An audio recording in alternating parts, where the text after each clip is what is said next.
Welcome to a new edition of the Neon Jazz Interview Series with jazz saxophonist and composer Michael ONeil. He talked about his latest 2020 CD, And Then It Rained. It is his fifth and newest release, and it certainly is a departure from his previous CDs. Over the years, he has been a mainstay on the San Francisco Bay Area jazz scene. He started clarinet at the age of 10, and one of his first influences was a neighbor who was a jazz great and studio drummer. From there, jazz became his life. Enjoy the story. So let's talk about your latest 2020 CD, And Then It Rained. And I want to know this before we get into it. What is it like to release an album during a pandemic? It was very weird, my friend. I bet. It's a different experience for sure. But so far it's been okay.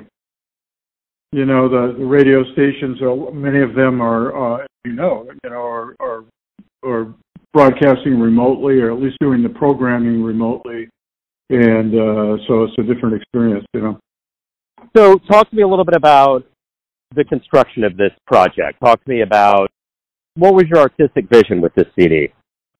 It was basically just to start releasing some of my original material, which I've got so much original material that I've never released in CD form or in performance. You know, I've performed a lot of it live, but I've, as you may know, have done a series of CDs with vocalists, and that kind of became a focus for a while. And I work a lot with vocalists through the years. I've had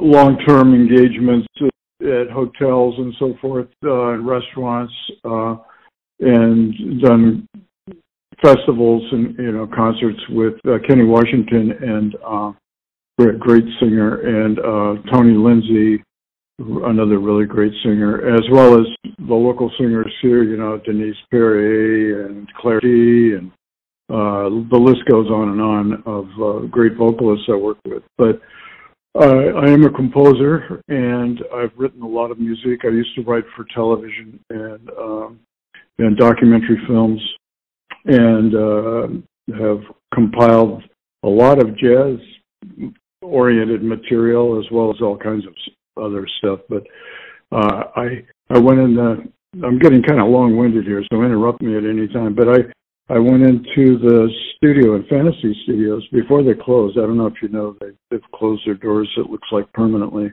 I got in before they closed and recorded a bunch of material, about 4 CDs worth of material, most of it original tunes. So this was the first project I released. I did 2 quartet CDs and a quartet CD, and then one with Tony Lindsay, which I did release, which that was a vocal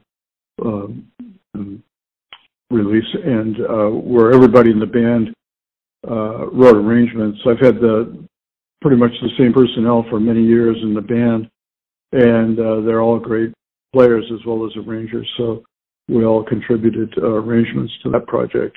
But the 3 other projects, this is the first of the 3 original projects to be released. So that's very long-winded, but that's kind of... No, that's good. That's good. So let's go back to the beginnings of your life. Are you originally from the San Francisco Bay Area?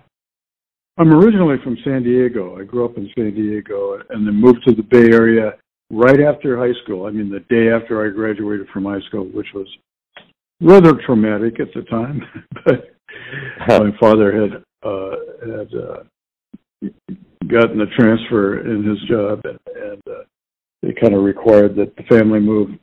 So anyways, so I've been in the Bay Area for many years, since 1964. What was the first live jazz show you ever saw that made you think that's what you want to do with your life? Well, you know, it really wasn't a show. It was, there was a radio station in San Diego.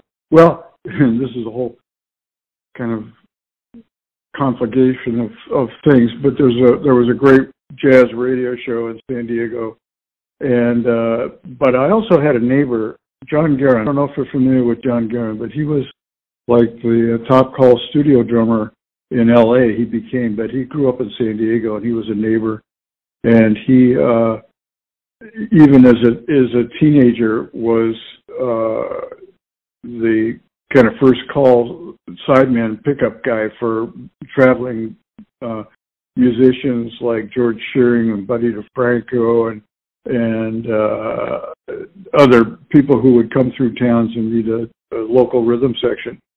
He was a great drummer, but he also played alto and clarinet, and he was a neighbor of mine, and I used to hear him practicing all the time. And then I got this radio for Christmas, I think it was, and I was turning the dial, and I hit up on this jazz station, and it was Cannonball, and I was just like, wow, what is this? I'd already been playing clarinet, in the marching band. It started pretty early, and there was a boys marching band in San Diego. So I heard this, I heard Cannonball playing. It just blew my mind. It was just like, wow. I was trying to imagine what the music looked like, because that was my orientation towards music. I didn't know anything about improvisation at that time. So I go, well, what does this look like? Then I kind of got into it, and then I learned from John Guerin. He was kind. He helped me get started with my first little band, which was a Dixieland band, in junior high school. So it wasn't really a live performance that kind of turned my head, but it definitely was listening to great music. Why do you love being a musician? You've been doing this for quite a while. What's the greatest thing about being a musician? It's wonderful. It's it's like I get to play for a living. It's the best possible world for me, and I think for many of us that are fortunate enough to make a living, even on whatever level, to play this music, and it's such a soulful, intellectual, emotional connect with the world, and we so miss it now. It's just this has been devastating in many ways to many people, but I think especially to musicians who this is their lifeblood. This is we've made a lot of sacrifices. They continue to make sacrifices to do this, and all of a sudden it's not there anymore. There's some live streaming gigs. I've done a couple of those, and this certainly is better than nothing. You're there playing with other musicians, but the audience is so much a part of this, of performance, and they give so much energy to it that really, really miss that. Looking forward to when we can get back out there, and the audiences can get back out there, and we can all meet and enjoy this again. Over the years, you've been on a lot of stages. You played a lot of live gigs. Are there any special memories that you have right now that are keeping you going, keeping you fueled while we wait to get to the live stage? Whew. Oh. Well, that's a hard one, Joe. I'm trying to think of any, they're all great. There's moments throughout the years, that, of course, playing, festivals with great, playing Monterey Festival, or Mid-Atlantic Jazz Festival, or whatever, or with large audiences are great, but, intimate rooms. I had this 13-year run at the Ritz-Carlton in Half Moon Bay, which is right overlooking the ocean, and it's just a perfect setting, and worked with the really good the best local musicians in the San Francisco Bay Area, and there's just moments. There are moments when everything clicks. And it doesn't really matter about the venue or whatever. It could be anywhere. It could be a Total Dive, or it could be Ritz. But there are moments like this, that stand out. There's too many to mention, and but just the idea that those magical moments happen, and I remember them. Definitely remember them. You always want to get back to that. So when we do return, what do you hope both the audience and the musician realizes about this time away from live music? I think that that's already happened. I think that people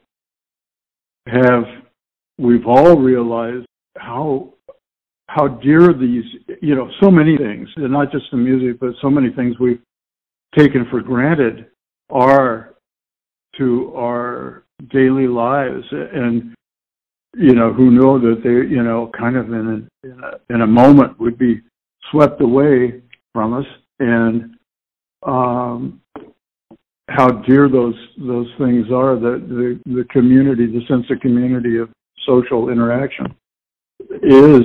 I think that across the board, it's not just in music, but maybe especially in music, because it's a time when, to me, I'm not a religious man, but to me, the music in some of the venues are like what people, that are religious feel like when they go to church, because these venues, like, the Bach Dancing Dynamite Society or Yoshi's or, places that have been established for a long time. I go there and so many amazing people, musicians have performed in these places, and it's almost sacred to me, and I think to many of us, Why do you love jazz? How do you know those things? I don't know. It just speaks to me. It always did. It's like that time listening to Cannonball. It's just something that just, and listening to Miles. I mean, you listen to Miles, it's like, he grabs your heart and has it in his hands. I mean, I don't know the answer to that. It's a complex biochemical phenomenon that I don't know that anybody has the expertise yet to understand. Maybe it's sometime they'll be able to analyze the metabolism of loving jazz, but I can't answer it for you in any kind of real way, except that it just speaks to me, and I think speaks to many people. And I wish it were more available to a wider audience at an earlier age, because I think it would be more universal, especially in this country, than it is now. It's always been kind of marginalized. Not always, but, maybe since the swing era, when it was kind of the popular music, but it's kind of drifted to the extremes of the distribution curve. That's kind of a mathematical analysis. I don't know if that holds up, but I think it speaks to a lot of people, and would speak to even a broader population if it were part of, Well, anyways, I don't want to get into the politics of jazz, but You're good. So I want to know this. Everyone has a perception of you, your family, your friends, your fans, but you're living your life. Who do you think you are? Who do I think I am? I'm a lost soul wandering in the wilderness. I don't know. Who do I think I am?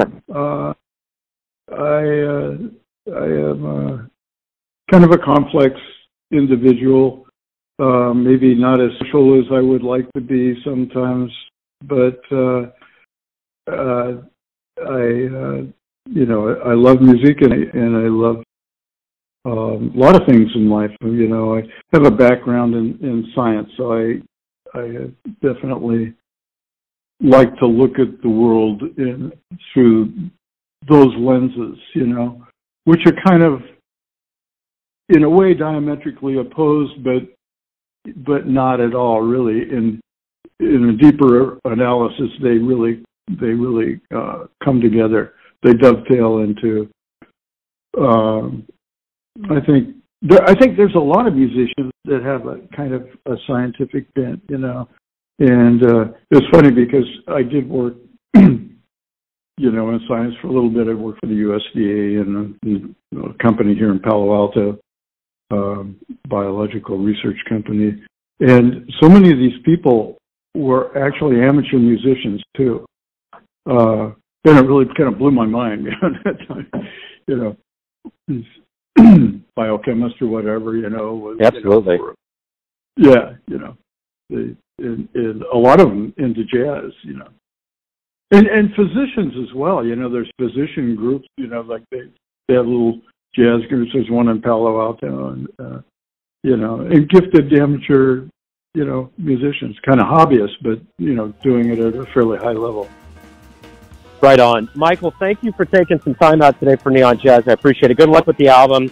Stay safe, and I can't wait to see you guys back on the stage.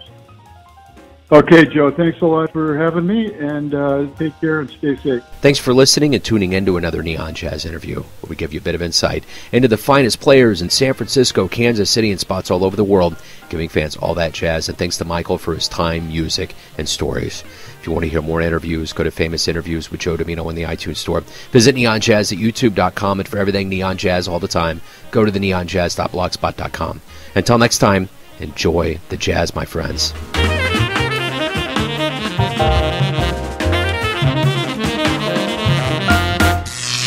Neon Jazz.